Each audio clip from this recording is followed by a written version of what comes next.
Hello दोस्तों, आज हम लेके आए हैं बिलियन चैप्टर का सेकंड पार्ट को लेके आए हैं।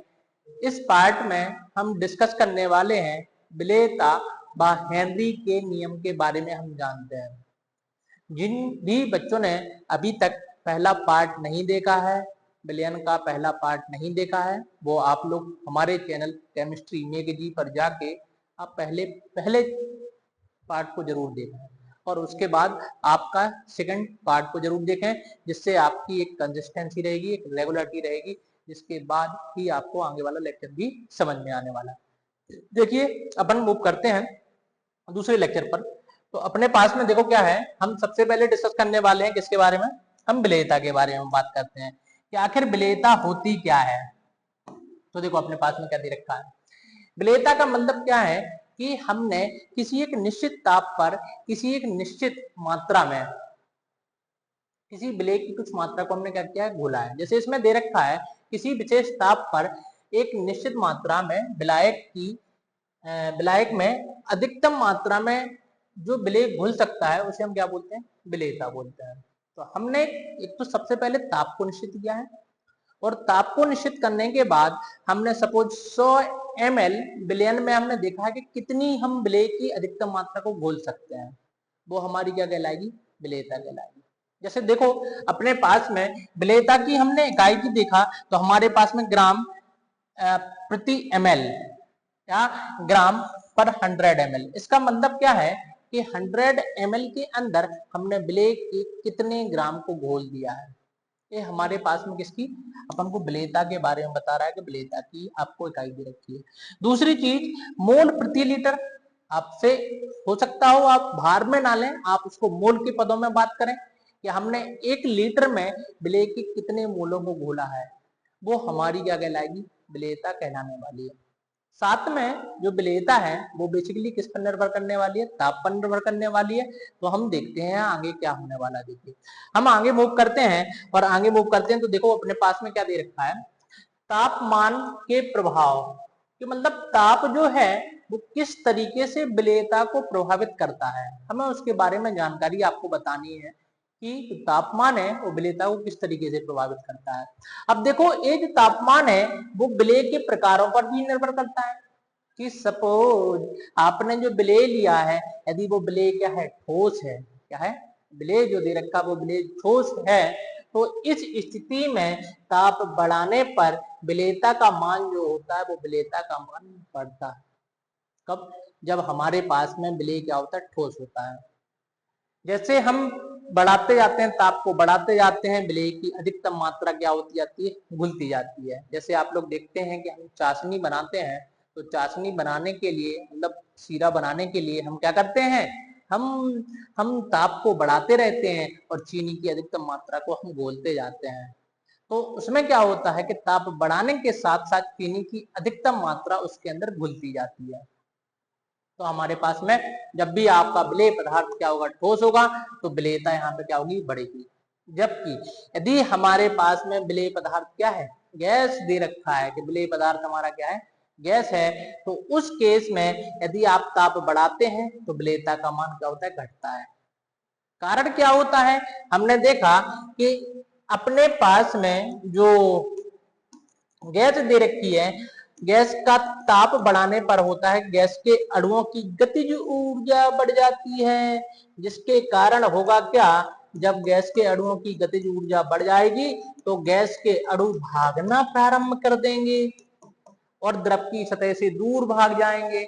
और जैसे ही द्रव की सतह से वो दूर भाग जाएंगे तो आपका जो विलेयता है, मतलब घुलने मिलने वाला बात है कि जो गैस है वो द्रव में आसानी से घुल मिल जाए, तो वो घुलने मिलने वाली नहीं है।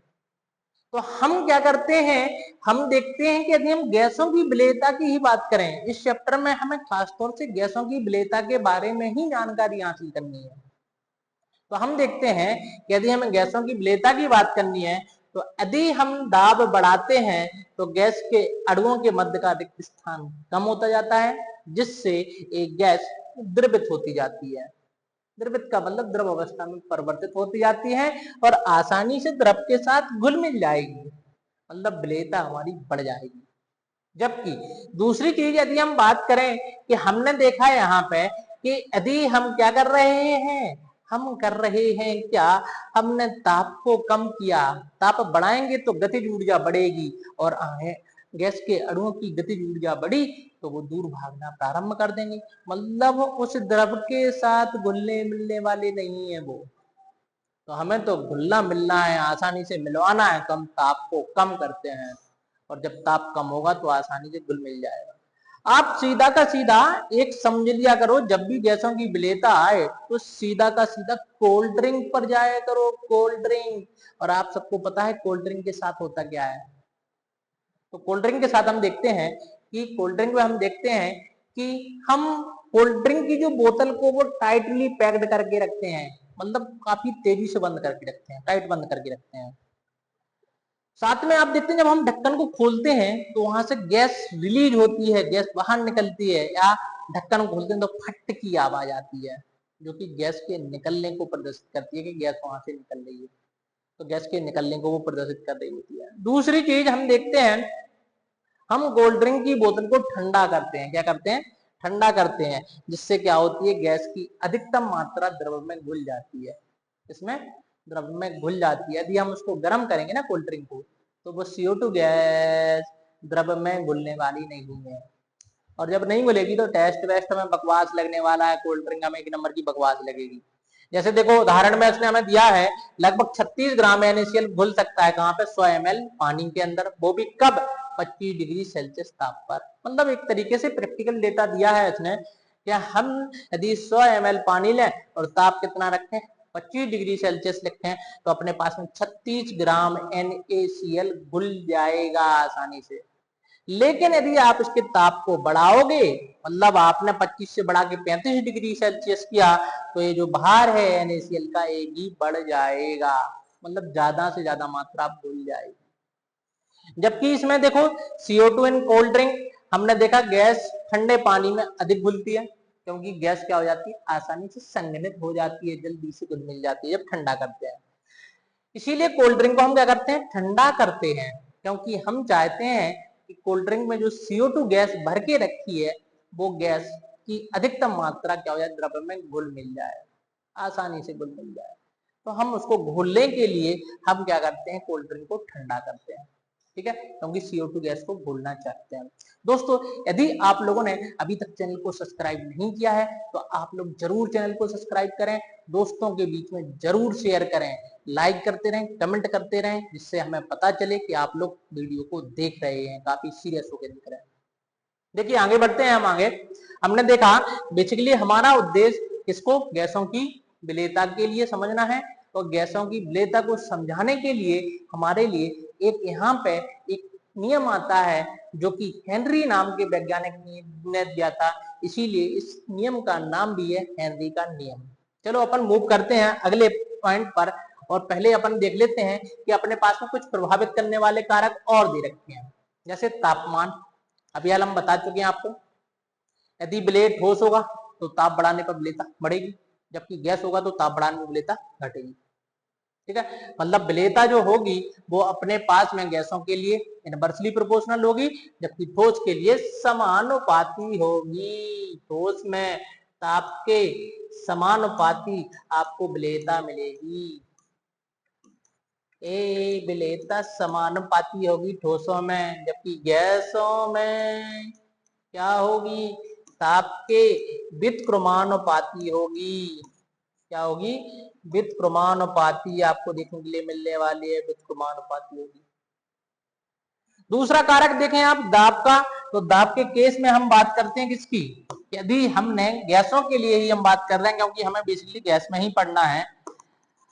हमने आपको बताया कि हमारे पास में कोई द्रव है और इसमें हमने भर के रख दिया, ओ क्या कर रहे हो, गैस को भर के रखा है, गैस को, गैस को, ये रही गैस, सर दिखाई नहीं दे रही है तो देखो ना प्रॉपर तरीके से, तभी तो दिखाई देगी। हमने गैस को भर रखा है। अब गैस में हम क्या करते हैं, हमने ऊपर से पिस्टन और सिलेंडर को लगा रखा है, पिस्टन को लगाया और हमने जब दाब बढ़ाया, ओ जब हमने दाब को बढ़ाया तो पिस्टन कहाँ की जाएगी, नीचे की तरफ जाएगी, जिससे होगा क्या, गैस के अणुओं के मध्य का रिक्त स्थान कम होता जाएगा, जिससे वो आसानी से द्रव में घुल मिल जाएंगे। मतलब दाब बढ़ाने पर विलेयता बढ़ जाएगी, विलेयता बढ़ जाएगी। लेकिन ऐसा नहीं कि हमने बहुत ही ज्यादा दाब बढ़ा दिया। अभी हम बताएंगे इसकी सीमाओं के अंदर, अपन देखेंगे आगे चल के हेनरी नियम की। तो दाब बढ़ाने पर विलेयता बढ़ती है, मतलब ए बी विलेयता जो है, विलेयता को प्रभावित करने वाला कारक क्या है, दाब है। अपने पास में अगला दे रखा है विलेय विलायक की प्रकृति। क्या, विलेय विलायक की प्रकृति की बात कर रहे हैं हम यहाँ पे। तो आप देखो विलेय विलायक जो है, यदि वो समान प्रकृति का है, कैसा है, समान प्रकृति का। समान प्रकृति का मतलब समान समान को घोलेगा, समान नेचर वाले दोस्तों के बीच में अच्छी दोस्ती होती है। यदि दोनों ही नहीं पढ़ने वाले लोग हैं तो नहीं पढ़ने वालों की दोस्ती नहीं पढ़ने वालों से अच्छी होगी, यदि पढ़ने वाले दोस्त हैं तो पढ़ने वालों की दोस्ती पढ़ने वालों से होगी। ठीक है, तो ऐसी दोस्ती ही पक्की दोस्ती होती है। मतलब ऐसा नहीं कि एक पढ़ने वाला है दूसरा बिल्कुल नहीं पढ़ने वाला है। ऐसे लोगों के बीच में जो दोस्ती होगी वो कच्ची दोस्ती होगी, दिखावटी दोस्ती होगी। तो इसने बोला विलेय और विलायक की क्या हो, समान प्रकृति हो। समान प्रकृति का मतलब क्या है, यदि हमारे पास में विलेय क्या हो, ध्रुवीय, और विलायक भी क्या हो, ध्रुवीय, समान समान हो। अध्रुवीय अध्रुवीय जरूरी नहीं है, अध्रुवीय अध्रुवीय, ओ अध्रुवीय हो अपने पास में, अध्रुवीय, और कौन सा हो, ध्रुवीय। जबकि एक ध्रुवीय हो और दूसरा क्या हो, अध्रुवीय। ये हमने आपको चारों की चारों संभावनाएं यहाँ पे बता दी हैं कि चारों की चारों संभावनाएं हमें दे रखी हैं, चारों की चारों संभावनाएं। तो इन चारों संभावनाओं में देखो अपने पास में क्या मिलने वाला है, कि हम देखते हैं कि अपने पास में क्या मिलने वाला है। यहाँ पे एक हमने विलेय लिया है, दूसरा हमने क्या लिया है, विलायक को लिया है, विलायक को लिया है। तो देखो क्या अपन को देखने के लिए मिलता है, यदि दोनों की प्रकृति एक समान है, दोनों के गुण एक समान दे रखे हैं, दोनों ही नहीं पढ़ने वाले हैं, तो उनकी बीच की दोस्ती अच्छी दोस्ती होगी। अच्छी दोस्ती का मतलब आसानी से घुलनशील होंगे। हो क्या लिख रहे हैं भैया, हिंदी, घुलनशील। अरे सर कैसे कैसे आप लिखते हो। अरे भाई थोड़ा सा पढ़ने में लापरवाही था बचपन में, जिसके कारण हैंड राइटिंग पर फोकस नहीं कर पाया। तो सर अब करना सीख लो। अरे सीख लेंगे, धीरे धीरे सीख लेंगे। अपने पास में क्या दे रखा है, घुलनशील हो जाएंगे, मतलब दोनों की प्रकृति यदि एक समान होगी तो घुल जाएंगे, घुल मिल जाएंगे। चाहे वो अध्रुवीय होंगे, दोनों फिर से एक समान तो क्या हो जाएंगे, घुलनशील हो जाएंगे, आसानी से घुल मिल जाएंगे। जबकि दोनों की प्रकृति विलेय विलायक की प्रकृति अलग अलग मिल रही है, तो दोनों ही केस में हमें घुलनशील, मतलब एक घुलने मिलने वाले नहीं है, ये आपको देखने के लिए मिल जाएगा यहाँ पर, ये घुलने मिलने वाले नहीं है। तो आपको देखना है विलेय विलायक की प्रकृति क्या हो, एक समान। अब सर ये आपने ध्रुवीय और अध्रुवीय क्या लिख दिया भैया, ध्रुवीय अध्रुवीय क्या होता है। तो ध्रुवीय का मतलब होता है कि जिन अणुओं के बीच में विद्युत ऋणात्मकता का अंतर शून्य के बराबर नहीं होता है, तो वो क्या होते हैं, ध्रुवीय होते हैं। जैसे हमें इन दोनों के मध्य की विद्युत ऋणात्मकता को देखना है, डेल्टा ई एन।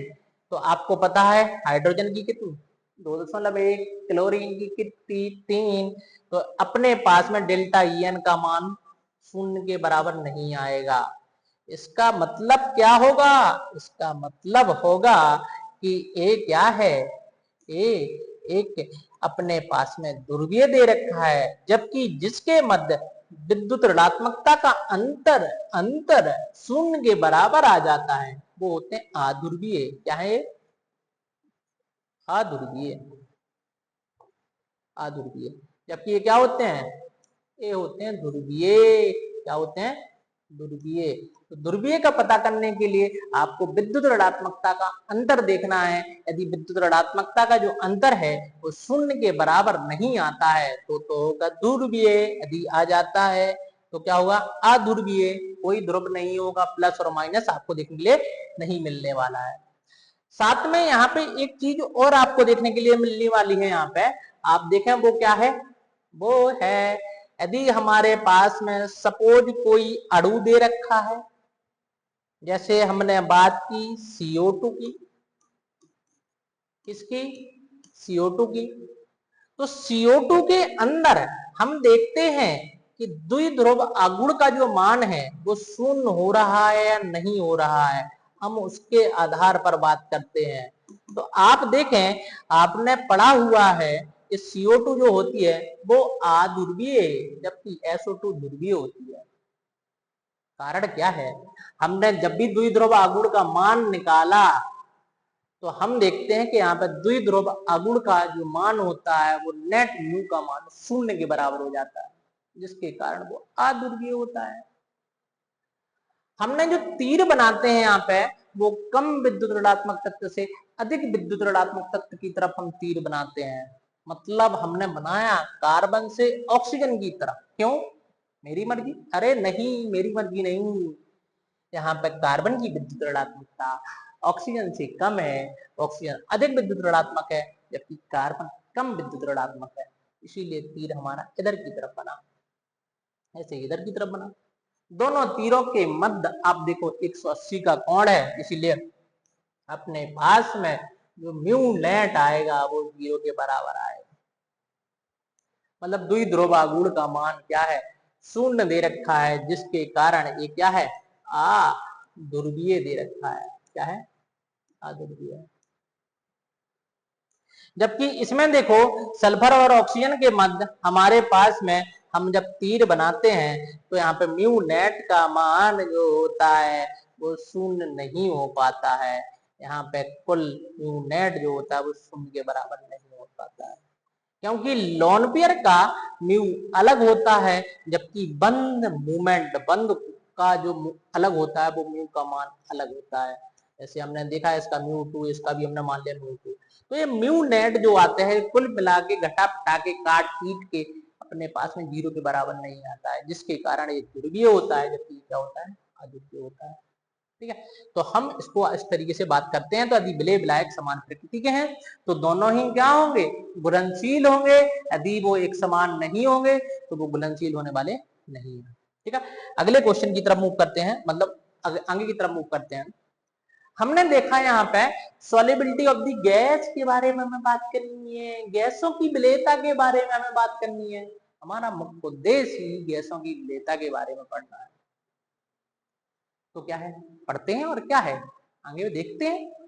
गैसों की विलेयता दी है तो उसी में देखते हैं। हमने लेकिन आपको बताया है कि गैस की विलेयता द्रव में कब ज्यादा होगी, जब जब कब, अरे जब जब अरे कब, जब का मतलब जब अपने पास में दाब होगा अधिक तो विलेयता होगी अधिक।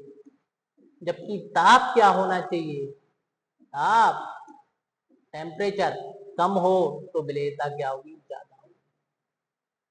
ओहो यार, ये थोड़ा सा डिस्टर्बेंस हो रहा है, इसको हम करवा लें, ठीक करवा लेंगे। चलो अपन को देखने के लिए मिल जाएगा।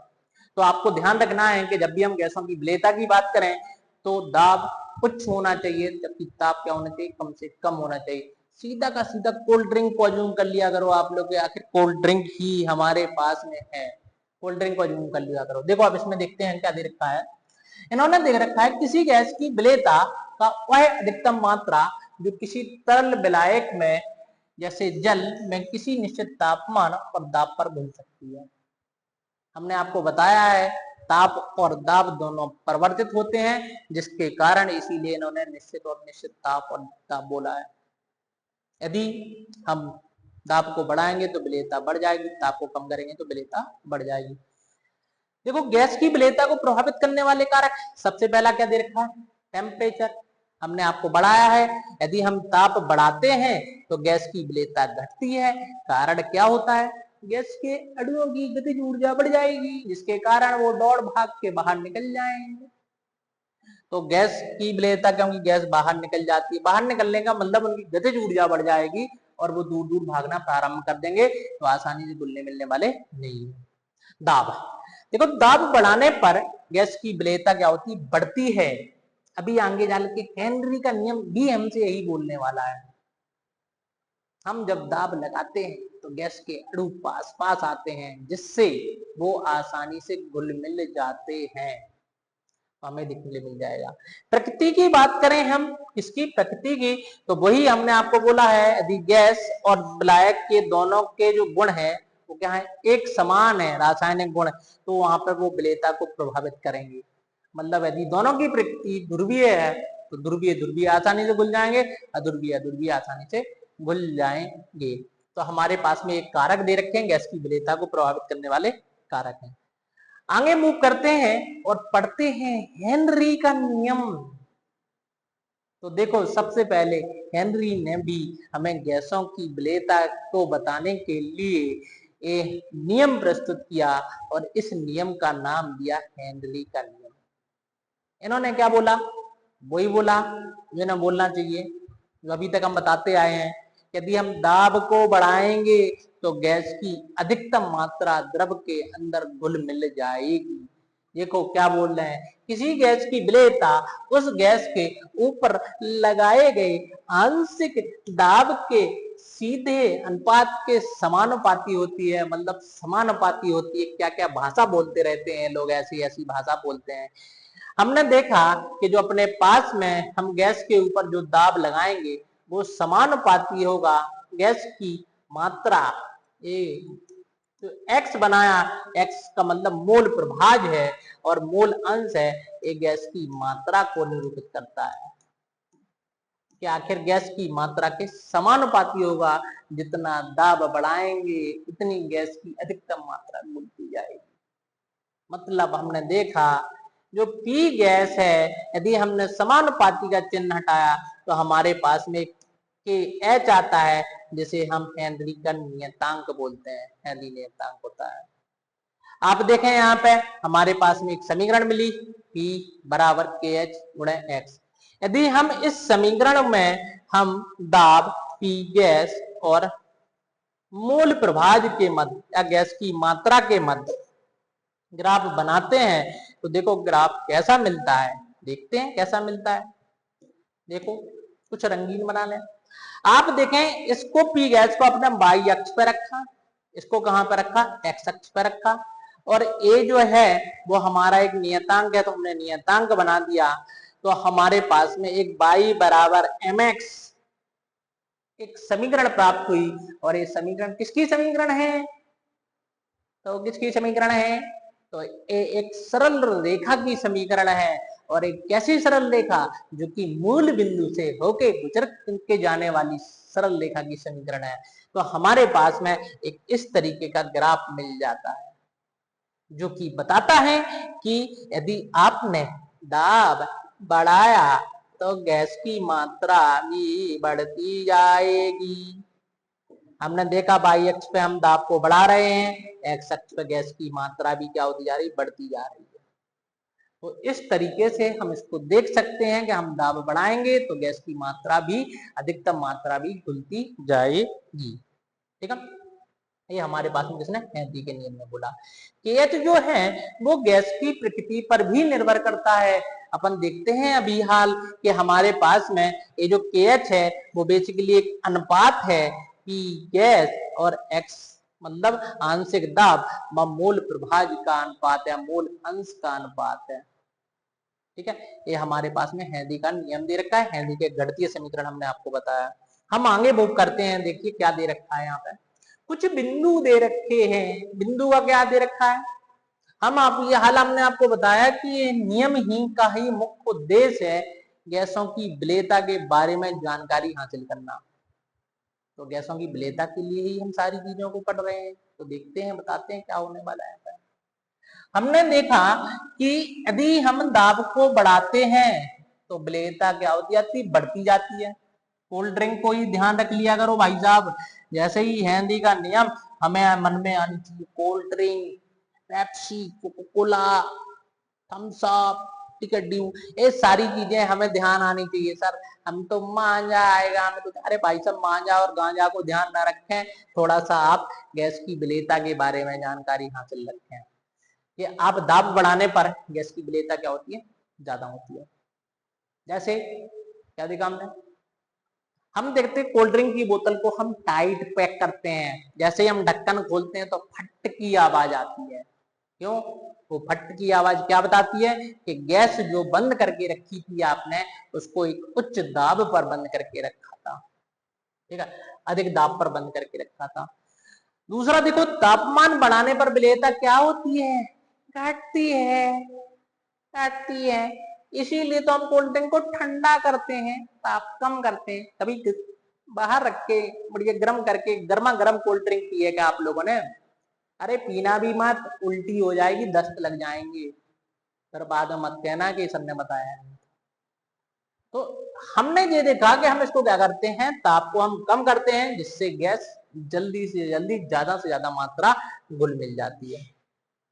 अब अपने पास में आगे दे रखे हैं कि आखिर हिंदी के नियम को हम पढ़ते क्यों हैं भाई, उपयोग क्या है, उपयोग क्या दे रखे हैं, तो देखो समझते हैं हम। यहाँ पे हमने दे रखा है, इन्होंने सबसे पहले ही देखो उदाहरण में क्या दिया है अपन को, उन्होंने बोला है अच्छा कोल्ड ड्रिंक में CO2 को गैस को घोलने के लिए हमें हिंदी का नियम ही पढ़ना पड़ता है। उन्होंने कहा यदि हमने हिंदी को नहीं पढ़ा होता तो हम कोल्ड ड्रिंक में CO2 को गैस को नहीं घोल पाते। अच्छा, मतलब कहने का मतलब उनका यही है, CO2 गैस की विलेयता को बढ़ाने के लिए इसमें कोल्ड ड्रिंक में हेनरी के नियम का उपयोग कर लेते हैं। बात तो सही है, किसी भी गैस को द्रव में घोलने के लिए हमें हेनरी के नियम की आवश्यकता होती है, चाहे वो आपको सोडा वाटर हो, चाहे आपको वो कार्बोनेटेड ड्रिंक हो, चाहे आपके लिए कोल्ड ड्रिंक के लिए, जिनके अंदर गैसों को द्रवों में घोला जाता है वहां पे हमें हेनरी के नियम का अनुप्रयोग करना पड़ जाता है। ठीक है, आगे बढ़ते हैं और आगे बढ़ते बढ़ते दूसरे अनुप्रयोग की तरफ जाते हैं। पहला तो हो गया, दूसरा अनुप्रयोग दिया है, गहरे समुद्र में गोताखोर, ये भाई साहब हैं गोताखोर, गोताखोर जो कि अपने पास में पीठ पर एक सिलेंडर लेके जा रहे हैं और मुंह में इस सिलेंडर की एक बत्ती लगाए हुए हैं, इससे गैस आ रही है, लेकिन वो गैस ऑक्सीजन के साथ साथ हीलियम गैस भी मिक्स होती है इसके अंदर। आखिर कारण क्या है, क्यों लेके जाते हैं, तो देखो देखते हैं क्या होता है। हमने देखा कि आपको पता है कि क्या पता है, अरे पता है कि गहराई में जाने पर दाब क्या होता है, बढ़ता है। ए भाई साहब पहले यहाँ पे तैर रहे थे, ऐसे तैर रहे थे ऐसे, अरे सर मछली क्यों बना दी, अरे कोई बात नहीं हमारी ड्राइंग खराब है बेटा, जिसके कारण हमने इसको बना दिया। अब देखो ये गहराई बढ़ी तो पहले ऊंचाई, पानी की ऊंचाई कम थी, अब पानी की ऊंचाई ज्यादा हो चुकी है। जैसे ही h का मान बढ़ गया तो आपको पता है P इक्वल टू होता है रो जी एच।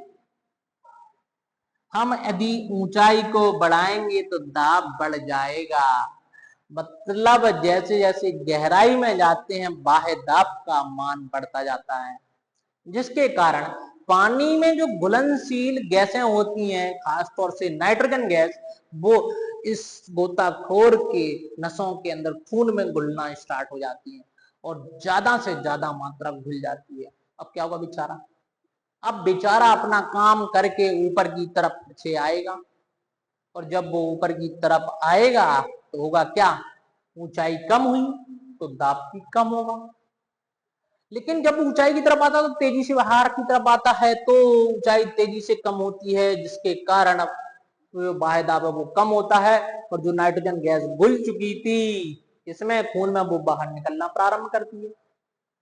और जैसे ही बाहर निकलना प्रारंभ करती है भाई साहब वो कंडीशन होती है कि हम बता नहीं सकते, क्योंकि मैं थोड़ी ना गया हूं, लेकिन किताबें बोलती हैं कि वहां से जैसे ही वो बाहर निकलता है तो उसके अंदर बुलबुले बनते हैं, नसों में बुलबुले बनना स्टार्ट होते हैं, जिन्हें हम बैंड्स बोलते हैं। वो क्या होते हैं, बैंड्स होते हैं। और बैंड्स कई बार इतने खतरनाक होते हैं, इतने दर्दनाक होते हैं कि गोताखोर को तुरंत अस्पताल की आवश्यकता पड़ जाती है, यहाँ तक कि कई बार गोताखोरों की मौत भी हो जाती है।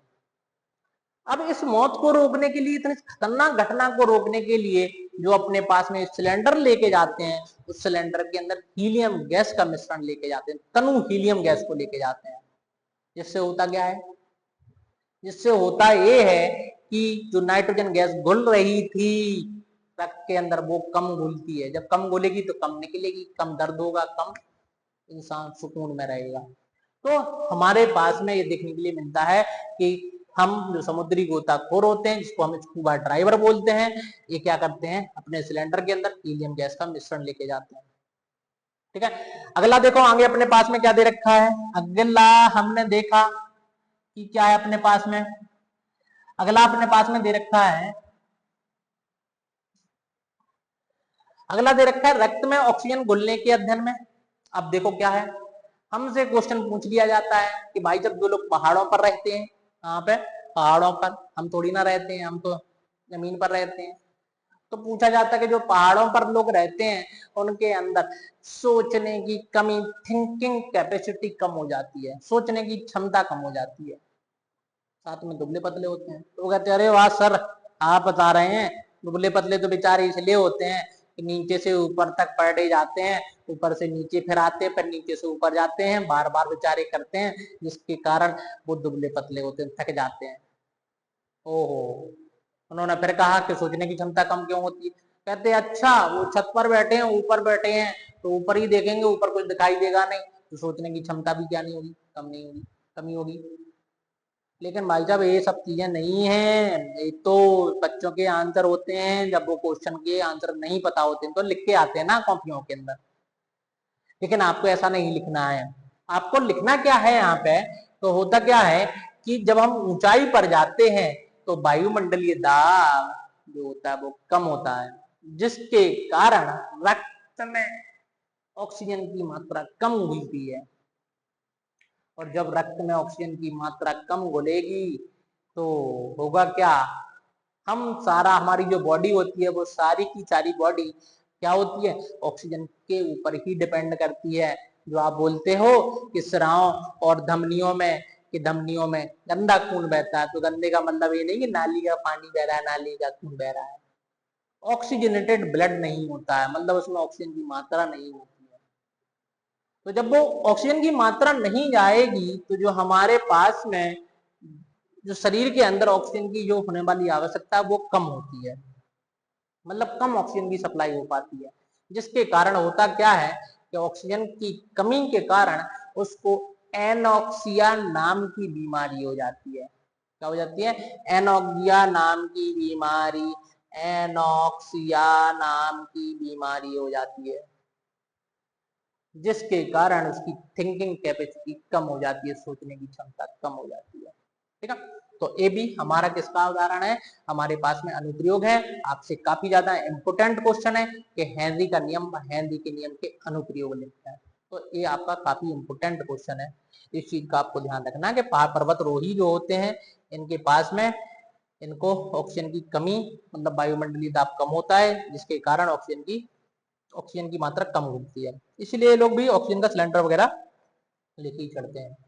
अब हेनरी के नियम की सीमाएं क्या है, बस वही सारी सीमाएं हैं कि पहला सीमा क्या होनी चाहिए, पहली होनी चाहिए, इन्होंने बोला भाई साहब आप दाब तो कह रहे दाब उच्च होना चाहिए, लेकिन दाब इतना भी अधिक ना हो कि पता चले कि जिस पात्र में रखा वही पात्र टूट जाए।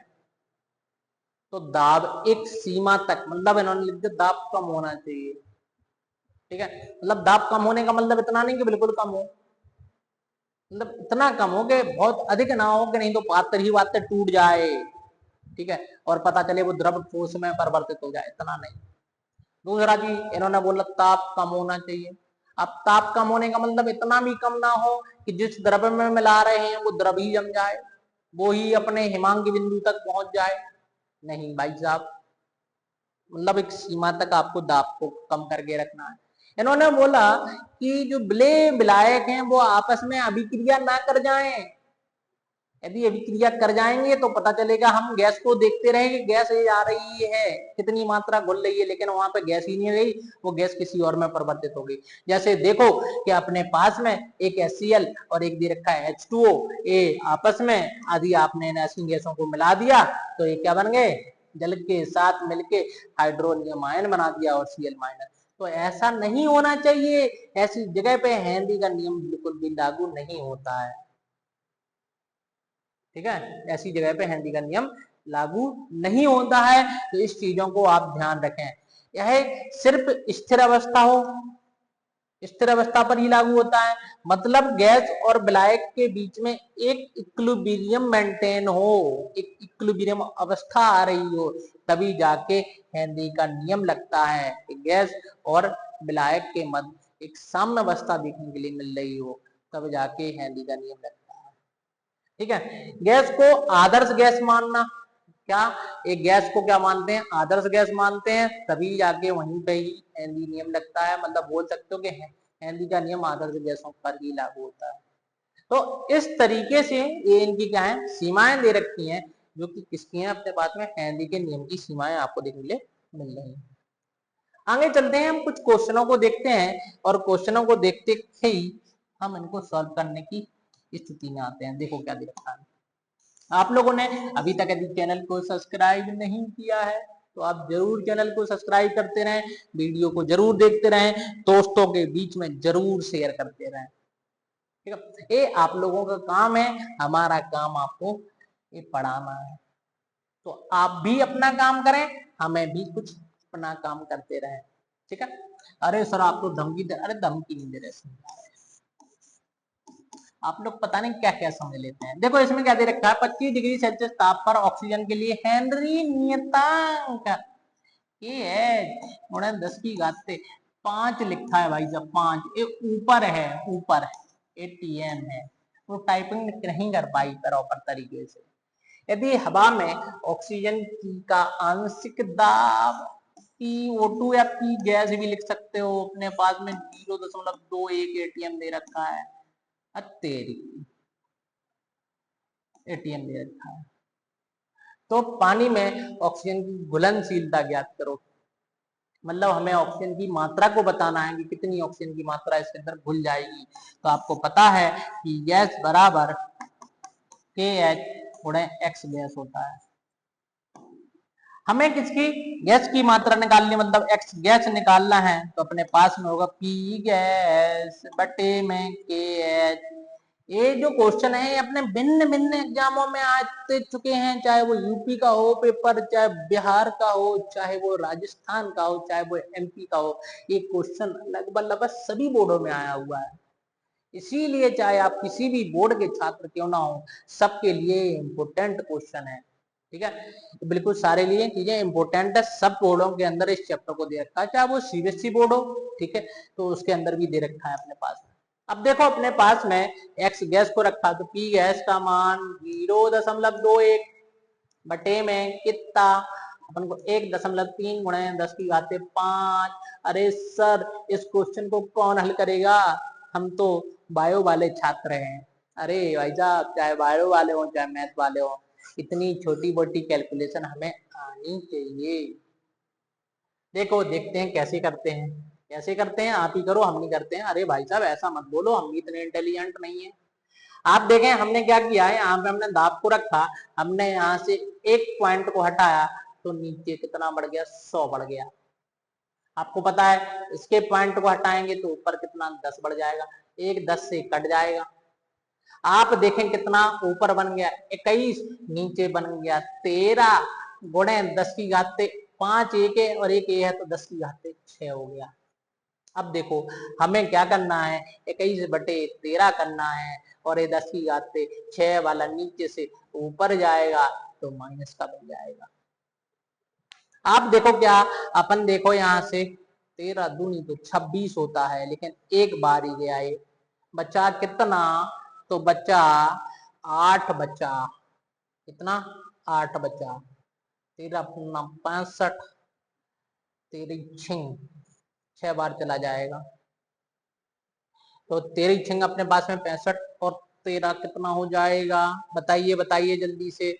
तो कितना 78 में से कितना बचेगा 2, मतलब बच जाएगा 20, तो 13 एकम 13 बचेगा। अपने पास में लगभग आंसर इतना अपन को देखने के लिए मिल जाएगा कि गैस की मात्रा है इतने ग्राम, गैस की मात्रा क्या हो जाएगी, घुल जाएगी।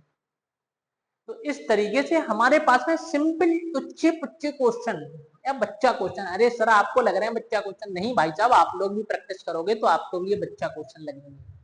ऐसा नहीं है कि आप लोग वो बच्चा क्वेश्चन लगेंगे, ऐसा नहीं कि आप लोग बुरा मान जाएंगे सर हम बच्चा नहीं, हम लोग तो बच्चियां हैं। तो कोई बात नहीं, मतलब छात्र छात्राओं क्वेश्चन बिल्कुल सरल है, इसी तरीके से आपको क्वेश्चन को क्या करना है, सॉल्व करना है। ठीक है, आगे क्वेश्चन की तरफ मूव करते हैं। देखिए क्या दे रखा है, हमें दे रखा है यदि किसी गैस का हेनरी नियतांक के एच यदि दिखाई नहीं दे रहा हो तो हम पढ़ रहे हैं क्वेश्चन को, 5 गुणे 10 की घाते 4 एटीएम दे रखा है। तो उसका आंशिक दाब अपने पास में पी गैस बराबर कितना दे रखा है, 2 एटीएम है। कितना, 2 एटीएम दे रखा है। तो गैस की घुलनशीलता ज्ञात कीजिए, मतलब हमें मोल प्रभाज x का मान ज्ञात करना, गैस की मात्रा को ज्ञात करना। लेकिन आगे पढ़ते हैं अपन, यदि दाब को 2 गुना कर दिया जाए, मतलब अभी 2 एटीएम है, 2 से 4 एटीएम कर दिया जाए तो घुलनशीलता में कितना परिवर्तन होगा। चलो देखते हैं क्या परिवर्तन होगा। अपन इसको दो तरीके से भी देख लेते हैं। देखो हमने देखा कि इसने बोला कि दाब को 2 गुना भी करना है, मतलब 2 गुना करने का मतलब कितना हो जाएगा, पहले 2 था, 2 गुना करना है तो 2 गुना 2 तो कितना हो जाएगा, 4 एटीएम पर भी याद करना है। जबकि हेनरी नियतांक का मान किस पे, अपने पास में विलायक पर निर्भर करेगा, तो विलायक आप चेंज नहीं कर रहे हो, जिसके कारण केएच का मान समान रहने वाला है। अब देखो पी गैस बराबर अपने पास में कितना है, के एच गुणे एक्स गैस दे रखा है। हमें गैस की मात्रा चाहिए, मतलब एक्स गैस का मान चाहिए, तो अपने पास में मिल जाएगा पी गैस बराबर ए बटे में के एच। देखो आप, तो पी गैस का मान कितना 2 है, बटे में के एच कितना है 5 गुणे 10 की घाते 4 दे रखा है। आप देखो जब 5 गुणे 10 की घाते 4, तो हम क्या करेंगे, 2 में 5 का भाग देंगे तो नहीं जाएगा, 10 जीरो दशमलव लगाएंगे तो 20 हो गया। अपने पास में 5 को 20 गुणे 10 की घाते माइनस का 4, इसको हम लिख सकते हैं 4 गुणे 10 की घाते माइनस का 5 लिख सकते हैं, इतने ग्राम गैस घुल जाएगी। लेकिन इसने बोला जब हमने दाब को 2 गुना कर दिया, तो दाब को हम 2 गुना कर रहे हैं तो परिवर्तन क्या आने वाला है। देखो अपने पास में हम x गैस देखेंगे, नई गैस कितनी मात्रा घुलेगी, इसलिए हमने x डैश कर दिया, p गैस की जगह पे p डैश गैस किया हमने, और बटे में क्या, अपने पास में KH अपने पास में समान रहेगा, इसके अंदर कोई भी परिवर्तन नहीं आएगा। अब दाब देखो कितना 4 हो गया, बटे में 5 गुणे 10 की घाते 4, और ए नीचे से ऊपर जाएगा तो अपने पास में माइनस बन जाएगा, लेकिन 4 में 5 का भाग देना है, तो हमने 0 लगाया, 40 हो गया, 8 हो गया, 8 पंचे 40 गुणे 10 की घाते माइनस का 4, इसको हम लिख सकते हैं 8 गुणे 10 की घाते माइनस का 5। तो देखें आप यहाँ पे 4 गुणे 10 की घाते माइनस का 5 है, यहाँ पे क्या दे रखा है 8 गुणे 10 की घाते माइनस का 5 है, मतलब सीधा का सीधा 2 गुना हो गया। ठीक है, क्या हो गया, 2 गुना हो गया। आप सीधा का सीधा ऐसे भी बता सकते थे कि पी गैस जो है वो समानुपाती होती किसके, एक्स गैस के समानुपाती होती है। तो अपन को सीधा का सीधा आप बोल सकते हो कि यदि हम दाब को 2 गुना बढ़ाएंगे तो मोल प्रभाव या मात्रा भी 2 गुनी हो जाएगी। लेकिन ये तरीका आपको तब करना है जब हमसे कोई ऑब्जेक्टिव में क्वेश्चन पूछा जाए, लेकिन यदि आपको सब्जेक्टिव में न्यूमेरिकल की फॉर्म में क्वेश्चन पूछा जाता है तो आपको क्वेश्चन को इसी तरीके से करना है। ठीक है, कुछ लोग आपको इस तरीके से भी बोल देंगे कि हमारे पास में P और K तो दोनों में समान रहा, तो अपने पास में P1 बटे P2 बराबर x1 बटे में x2। आप देखें पहले दाब हमारे पास में 2 था, बाद में कितना 4 हो गया। मोल प्रभाज हम नहीं, हमें तो संबंध बताना है कि कितना होगा। तो आप देखें 1/2, 2 का तिरछा गुणा हो जाएगा, मतलब x2 बराबर हम सीधा बोल देंगे 2 गुणे x1, मतलब अपने पास में जो मात्रा होगी वो 2 गुना बढ़ जाएगी। यदि हम दाब को 2 गुना करेंगे तो मात्रा भी हमें 2 गुना देखने के लिए मिल जाएगी। ठीक है, इस तरीके से हम क्वेश्चन को सॉल्व करेंगे, काफी अच्छा क्वेश्चन है, इस तरीके से हम क्वेश्चन को सॉल्व करेंगे। आगे बढ़ते हैं। देखो इसमें दे रखा है हेनरी के नियम निम्नलिखित में से किस पर आधारित है। देखो क्वेश्चन हमने कुछ आपको ऑब्जेक्टिव भी रखे हैं, सब्जेक्टिव भी रखे हैं, हर एक तरीके की क्वेश्चनों का यहाँ पे हमने कॉम्बिनेशन बनाने की कोशिश की है, क्योंकि हमारे पास में ऑब्जेक्टिव भी आते हैं, सब्जेक्टिव भी आते हैं, उसके बाद में बच्चे सीयूईटी एग्जाम भी देते हैं 12 के बाद। तो आपको हमें ऑब्जेक्टिव क्वेश्चनों की भी प्रैक्टिस होनी चाहिए, एमसीक्यू भी अच्छे आने चाहिए। देखिए इसमें हम क्या देखते हैं, हेनरी का नियम निम्नलिखित में से किस पर आधारित है। गैस की सतही ऊर्जा, हमने क्या बात की है आपसे सतही ऊर्जा की हेनरी के नियम के अंदर? अरे भाई जब नहीं बात की है, कहीं पे हमने गैस की ऊर्जा की बात ही नहीं की है, मतलब ये हमें पागल बना रहा है, काट दो। अगला दे रखा है गैस की घुलनशीलता और दाब के बीच में संबंध। भाई साहब हम यही चिल्लाते चिल्लाते परेशान रहे कि हमने पी गैस और एक्स गैस के बारे में ही बात की है, तो हम सबसे ज्यादा इसी के बारे में बात कर रहे हैं, मतलब ये सही बोल रहा है तो हमारा करेक्ट। लेकिन आगे की ओर पढ़ लेते हैं अपन। गैस और विलायक की संलयन ऊर्जा, संलयन ऊर्जा का मतलब आपस में घुलने मिलने की ऊर्जा, तो इसके बारे में भी हमने जानकारी कुछ भी नहीं पढ़ा है, कुछ भी बोलते जाते हैं लोग। गैस के आणविक भार पर ऐसा भी नहीं है, गैस के अणु भार से कोई भी लेना देना नहीं है, ठीक है, तो इस पर भी ये निर्भर करने वाले नहीं है, तो करेक्ट आंसर अपना डी वाला होगा। आगे वाले क्वेश्चन की तरफ मूव करते हैं। देखिए हमारे पास में क्या दे रखा है, हेनरी नियतांक KH का मान, KH का भौतिक अर्थ क्या है।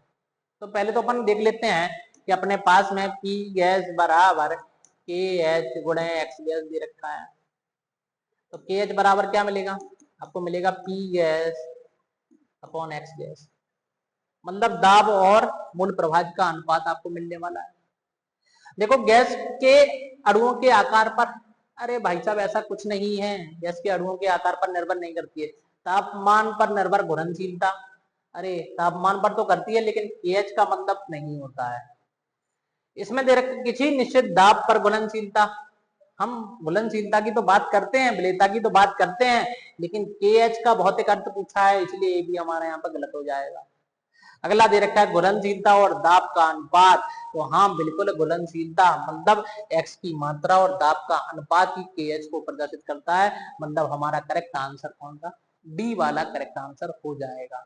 इस तरीके से हमें डी वाला आंसर देखने के लिए मिल जाएगा। आगे का क्वेश्चन हम ट्राई करते हैं, इस क्वेश्चन को आप लोग भी आंसर दे सकते हो कि इसका करेक्ट आंसर क्या होगा, बिल्कुल कमेंट बॉक्स में आप इसके आंसरों को भर दें, क्या इसका आंसर होने वाला है। इस आंसर को बाद में देखें, पहले आप आंसर को जरूर दें, ठीक है। वीडियो को पॉज करके आप लोग नोट करना हो नोट भी करते जाया करें, और चैनल को सब्सक्राइब भी करते जाना है, शेयर कमेंट भी करते जाना है। आगे देखिए अपने पास में दे रखा है निम्नलिखित में से किस परिस्थितियों में हेनरी का नियम लागू नहीं होता। तो किसमें नहीं लागू होता, देखो लागू नहीं होता, ये नहीं कि लागू होता है, नेगेटिव सेंटेंस वाला क्वेश्चन दे रखा है, समझना इस क्वेश्चन को। गैस और विलायक में कोई भी रासायनिक अभिक्रिया ना हो, यदि नहीं होगी तो वहां पे तो हेनरी का नियम लागू होगा, लेकिन तो ये दूसरा लागू नहीं होता है, मतलब इसके लिए गलत हो गया, सही लिखा है बेचारे ने और हमें यहाँ पे गलत करना पड़ रहा है। अगला देखो गैस और विलायक के बीच में रासायनिक अभिक्रिया हो, जब रासायनिक अभिक्रिया हो जाएगी तो वहां पे हेनरी का नियम लागू नहीं होगा, मतलब करेक्ट आंसर हमारा यही हो जाएगा। दाब कम हो, हाँ दाब कम होगा तो हेनरी का नियम लागू हो जाएगा, मतलब कम होने का मतलब क्या होना चाहिए, मतलब इतना ज्यादा नहीं अपने पास में पात्री टूट जाए, इसलिए कम होना चाहिए, मतलब बहुत ही अधिक नहीं होना चाहिए, वो इसके लिए कम बोल रहा। तापमान स्थिर हो, तापमान का मान भी एक निश्चित ताप तक ही होना चाहिए, कम हो लेकिन एक लिमिट तक कम हो, ऐसा नहीं बहुत ही कम हो। तो इतनी सारी चीजों को हमने आज डिस्कस किया है, हम बाकी की चीजों को अगले लेक्चर में डिस्कस करेंगे, लेकिन आप लोग इसी तरीके से चैनल पर बने रहें, वीडियो को लाइक कमेंट शेयर जरूर करते रहें और चैनल को सब्सक्राइब करना ना भूलें। थैंक यू, मिलते हैं आप सबसे कल।